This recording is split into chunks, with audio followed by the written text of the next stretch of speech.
20 years from now, what kind of adults do we want our kids to become? Are we feeding them in a way that supports the future?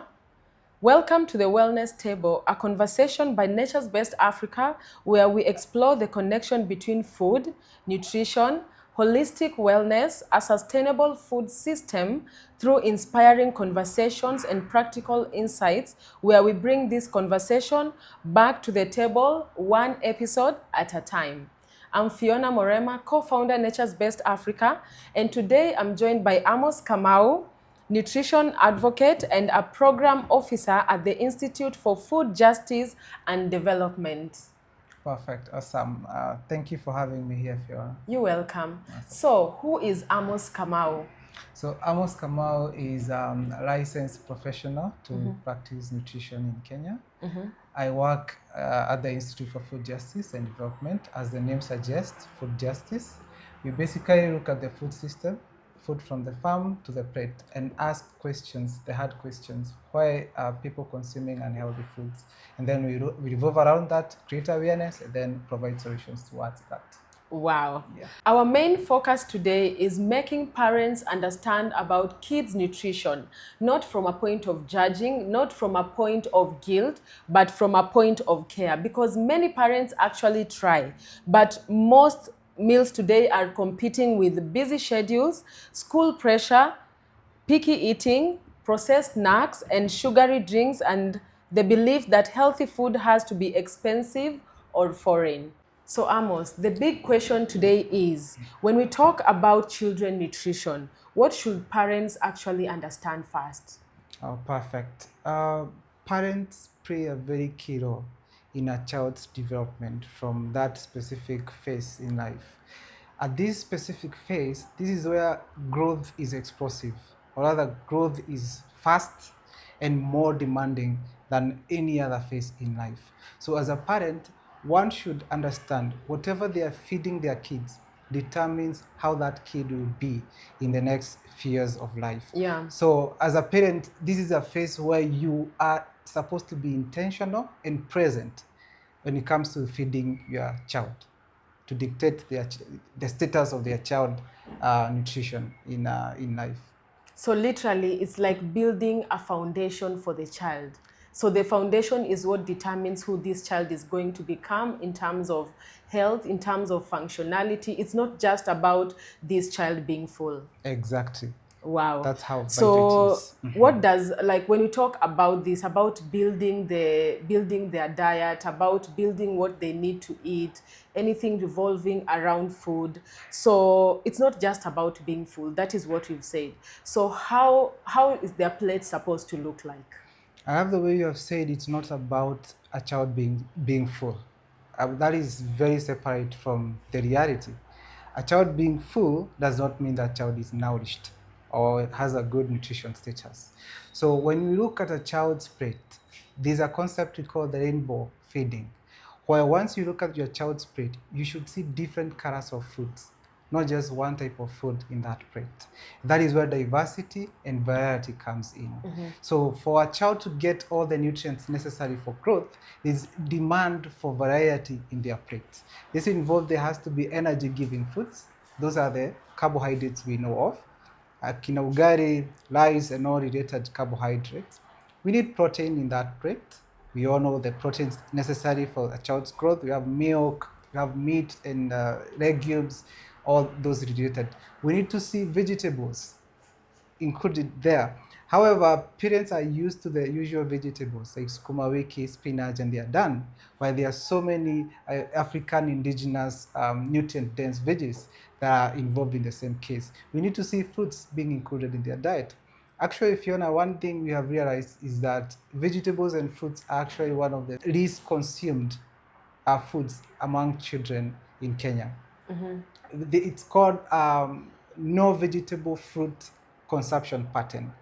Children aged 2 years to 6 months to 2 years, actually around 45% of them in Kenya, around half of 6 months to 2-year-old kids are not consuming even a single vegetable and fruit.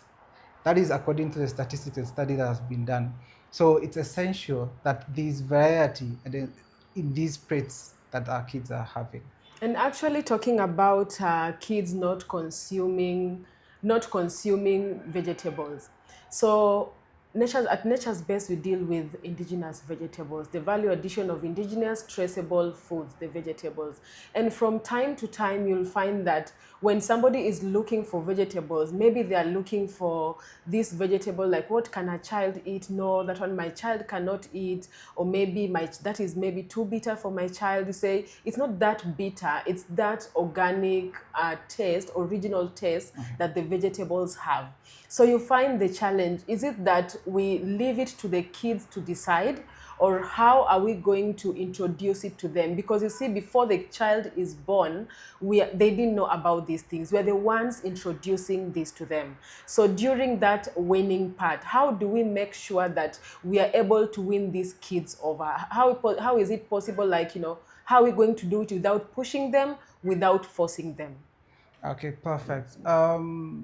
At that point of winning, that child is vulnerable. Actually, the rate of malnutrition is usually detected at the 6 months age of a child. This is where most parents mess up with their kids feeding, which is quite critical in this specific conversation.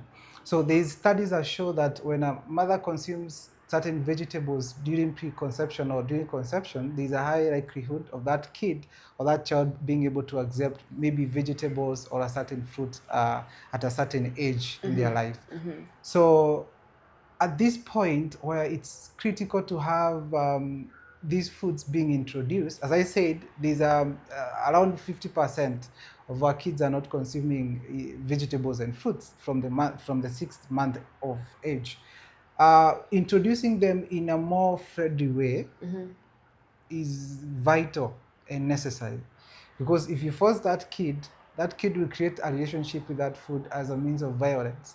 So there's a high chance that child will not consume that type of food at a specific time, especially vegetables. Being tasteless, forcing your kid will cause a bad relationship with them. But if you're able to play around with textures, also playing around with the different types of vegetables. Remember, that child does not know that vegetable, rather that fruit, or rather that food. It's how you introduce to them that Exactly. matters. Yes. So, oh yeah, like the videos I've been seeing online of how parents are introducing different foods into their kids' life or plate, one step at a time, showing the challenges. Then there's this rule that I've seen a couple of parents use, the eighth to 15th rule, that you keep on introducing that meal to that child, not doing it like consecutively, today, tomorrow, but you keep on alternating. And the way you have said that we need to have a colorful plate. So keeping in mind, it's not just this plate that this vegetable alone that they're eating. There's a piece of carbohydrates, just the right portions. There is meat, the proteins aspect of it, which can come from meat, chicken, or plant proteins, depending on what you prefer at that particular day. So I think that's really good insight.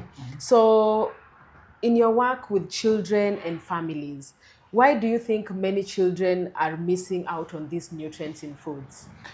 Fiona, there's a shift that has been happening that is basically affecting children. 5 years to I think 2 years to 19 years. Um, that shift involves a change of the plate, the foods that we were used to consume.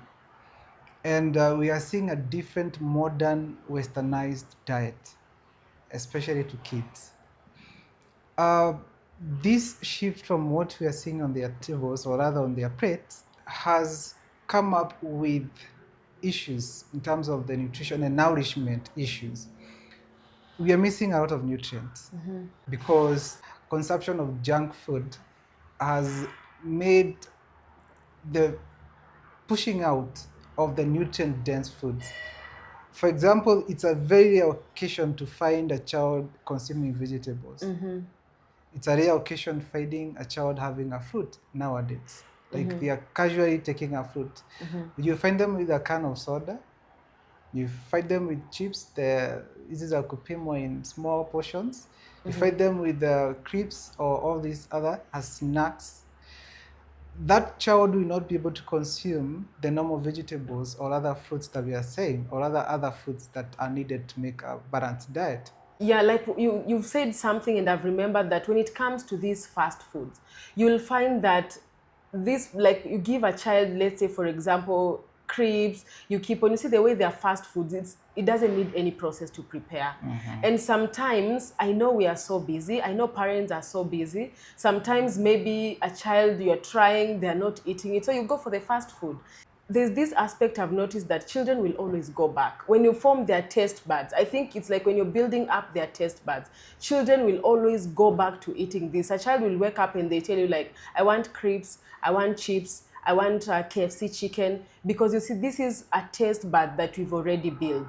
So another question I also want you to answer when you expound on it is that when it comes to these fast foods, when we are building their taste buds, are we supposed to do away with these fast foods completely and build their taste buds towards something that is healthy, or is it something that they should regulate? Like, when you're trying to expound, how should we balance on all this, considering the environment that we are now, and not even making people feel like, okay, fine, this is not what you're supposed to do, this is what you're supposed to do? Is there a balance? Yeah.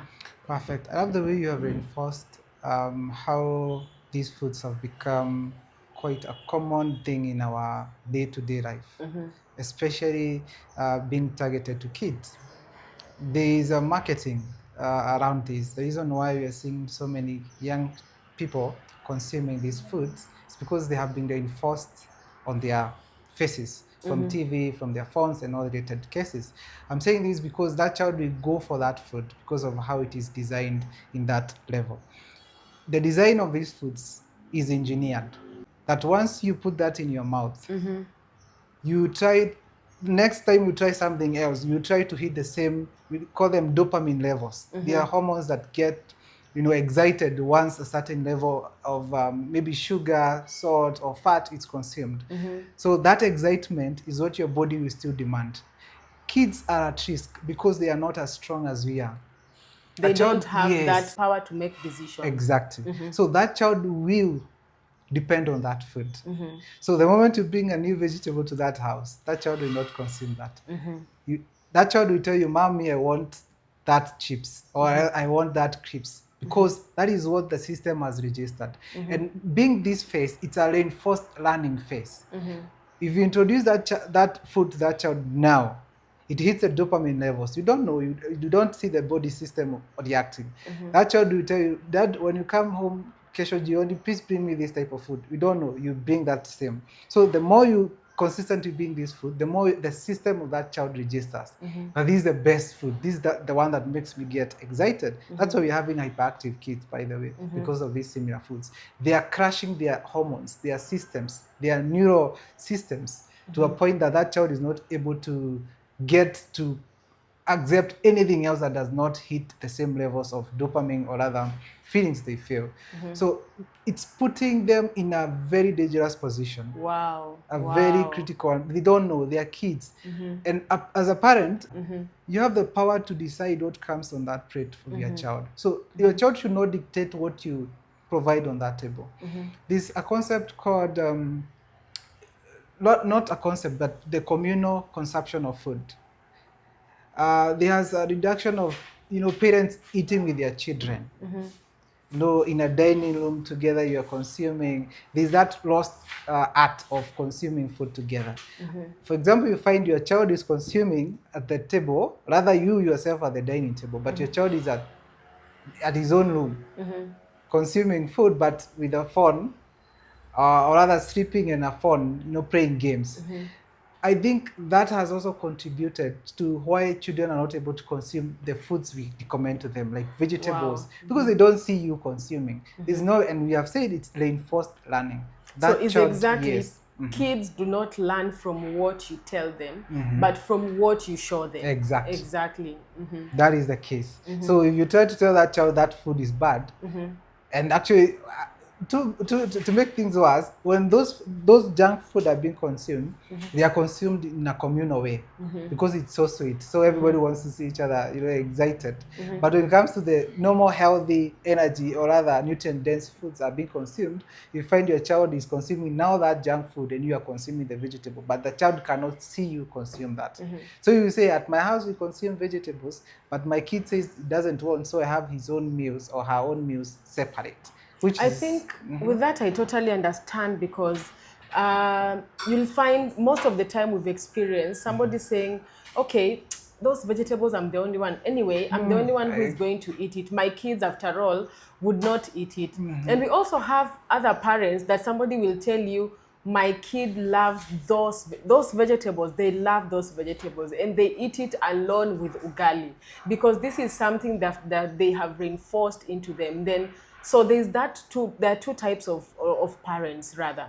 There's that one who will say, my kids don't eat these vegetables, and there's that other person that you'll find the kids are truly enjoying these vegetables, which at the end of it all, we totally understand it compounds and contributes to the growth, the well-being. And you'll find that a lot of kids actually develop differently, which now you'll find that a kid, let's say they have the non-communicable diseases like obesity, they have diabetes, and all these diseases that we see it in adults. We used to see it in adults. And it's so painful, because you see, a child is just starting their life. They're just developing. The moment they're starting with being sick and all that, I think it's really tampering with the whole development, the whole system, their growth, their visions, because food plays a big role in kids, actually, because that is what will determine who this child is going to become. exactly, that is the reality.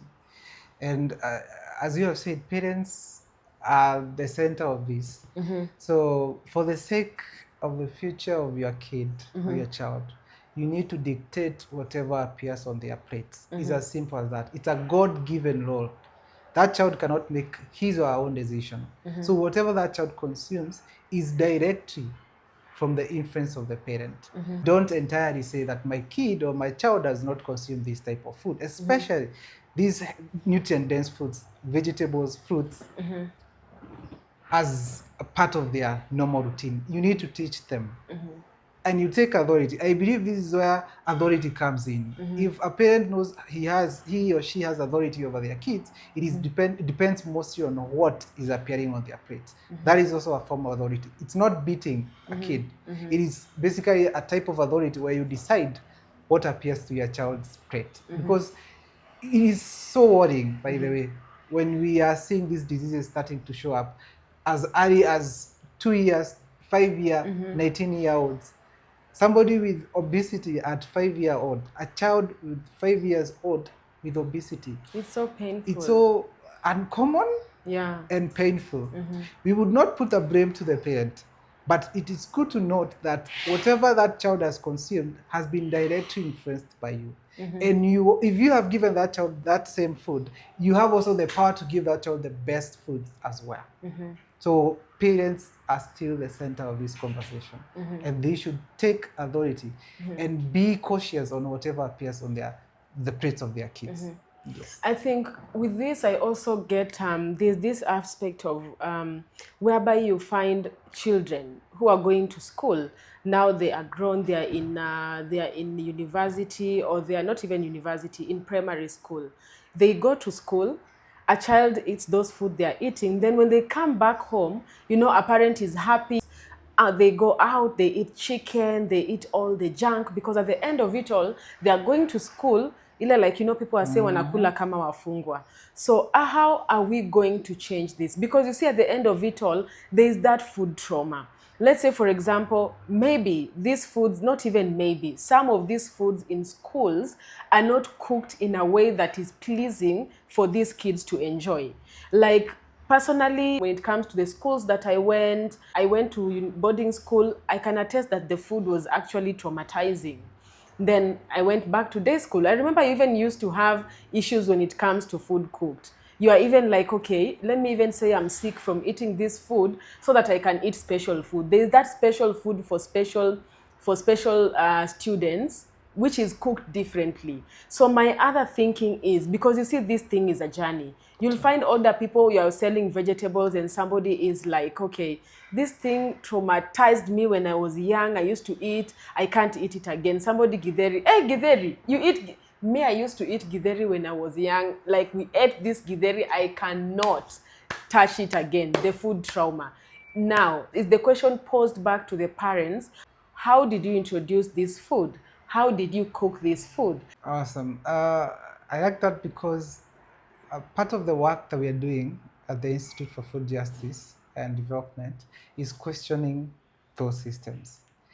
There's nowhere it's written that you're supposed to consume githeri throughout the week. You know, Kenya, we are blessed with indigenous foods. Exactly. And for 4 years, a child is in high school for 4 years and only consumes githeri. That And is, ugali with skuma, or ugali with, what was it? Ugali with beans. yes, it doesn't make any sense. I think it's there has not been people asking these questions that you're asking, and that is how our work at the Institute for Food Justice, we are trying to now question. Our campaigns are evolving around changing school meals and changing hospital meals at the same case. This is inconsistent with your question, or rather your concern. For example, we have managu, we have terere, we have saga. These are foods, we have consumed them. Why would they miss out on the most critical phase of development? That is in school, for example. That's where children are in school. Why are they missing in those plates? So we are asking and also pushing that we ensure they are included in children's meal or other school meals going forward. So yeah, it's an issue that has been persistent. It's an injustice, actually. We consider it as an injustice. It is injustice, because you'll find that there are some people saying that, I want that child to be tough. I think we really do not understand exactly how to toughen a child should be, because I'm thinking throwing them up to mistreatment, throwing them up to, bad food and all that, that is when you think they are going to be tough, other than teaching them accountability than just throwing them to an environment that you don't care what they are doing to your kid, what your kid is eating, not listening to what they want. It's really a risky point. That is why they even have this notion of being rebellious when it comes to those foods. So at the end of it all, like, you ensuring that your kids at school, away from home, they are eating balanced meals. It's something that should really be mandatory, because at the end of it all, by the time they are coming home, they're not going to wait. When they come home, the first thing is just a mountain of chips, chicken, because now they're going back to suffer again in school. So I think this is something that we really need to balance from home to school. Yeah. The same case scenario, once a child comes home, we find the same junk food, and parents will be lenient enough to say what they consume at school is bad, let us give them the junk food in return. So if a child is at home for 1 month, and you can imagine now, that child is not consuming any type of vegetable, because they will rather find boga kienyeji, or rather not boga kienyeji, the cabbage, the usual brand tasteless cabbage at school. So that child will not, that parent will not provide those vegetables by any means, that kid. So that child will eat chicken, deep fried foods, all these junk food, so that to compensate what they will consume back at school.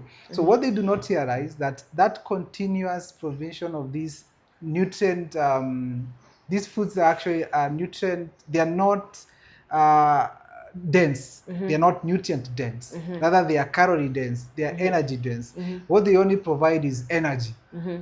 That's why they are overconsumed. Because now eating to be full. Just eating to be full. And it's not the fullness that keeps for quite some time. You just consume, be full, because they are simple carbohydrates, most of them. So they get broken down so quick, you become hungry again. In that point, they consume the same foods over and over again. So that's why obesity starts kicking in. When that child goes to school, they say they usually complain, I've gained weight when I was at home for the break. Rather, once the weight kicks in, diabetes starts kicking in, hypertension, blood pressure starts kicking in because of the same scenario. So we need to change schools environment, food Exactly. environment, because that is one of the avenues where we can help reduce, cases of obesity or other cases of different diseases coming up. Because once we have those diverse vegetables, fruits in school, balanced meal in school, we have an opportunity to provide a nourished generation. 8 years in primary school or whatever has changed, high school as well, university as well, you can imagine that phase actually does not provide nourishment. From the first time, from the 8 years of schooling, 4 years of schooling, another 4 years of university, you can imagine how deficient we are after campus. That's when things get worse. Actually, even after campus, people do gain weight because they also want to overconsume foods that they do not maybe find at school mess and all related issues. So there's that shift and that need to change even the school food environment. And once there are schools that offer these junk foods to their kids, that is bad.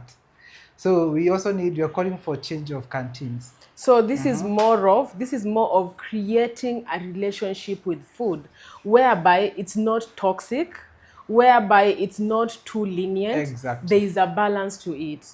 True. That is the case. Yes. Wow, that is really, really enlightening. You will notice there's a difference with millennials and the kids who are born nowadays.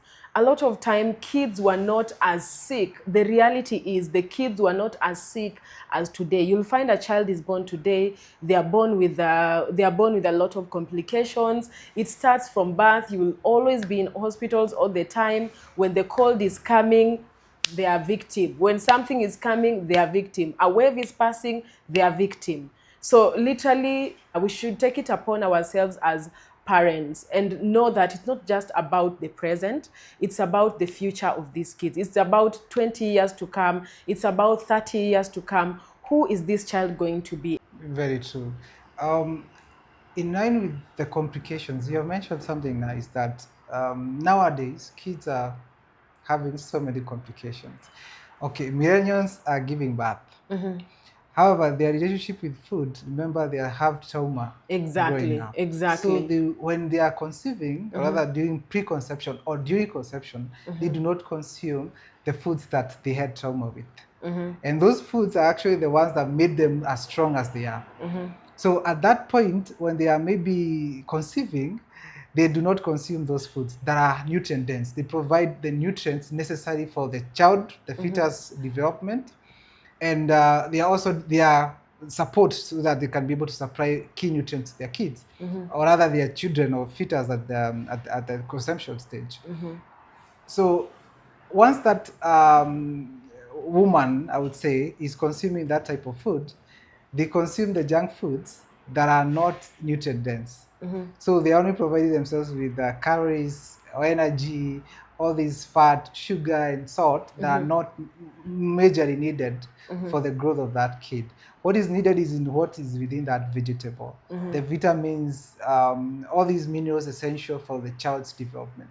That's why that child will be born with complications, because the key nutrients that were essential for their development when they were developing were not provided. Yeah. So it's also essential that during conception, preconception of kids, parents rather should be keen on what they are consuming at that single point. So to avoid this scenario of where children are being born with deficiencies, born with complications, which is now ending up destroying their productivity level and their future as well. Yes. So I'm really seeing there's a lot of responsibility To parents, There are yes. a lot of things that we really overlook, and there are True. some of the things that we really underestimate, that we keep on, doing, practicing, not knowing that is causing a lot of dangers to our kids, to their mental health. You're wondering why your kids, even concentration, wondering why your kid is not concentrating in school. You're wondering why your child is not performing like how another child is doing. And when you go to hospital, you'll find that most of the time like they tell you, how are you feeding this child? So we should take so much time to ensure that the foundation of this child is built just like a house. True. We concentrate so much on a foundation because the foundation is what will determine if Exactly. that house is going to stand or it's going to fall in a couple of years or days. To our parents watching, we've learned that the responsibility and the ball is on our court to ensure that our kids are leading a healthier lifestyle when it comes to their nutrition and creating a better future for them, creating a better adult 20 years from now. So to our guest speaker, Amos Kamau, thank you so much for the insights. See you next time in the next episode.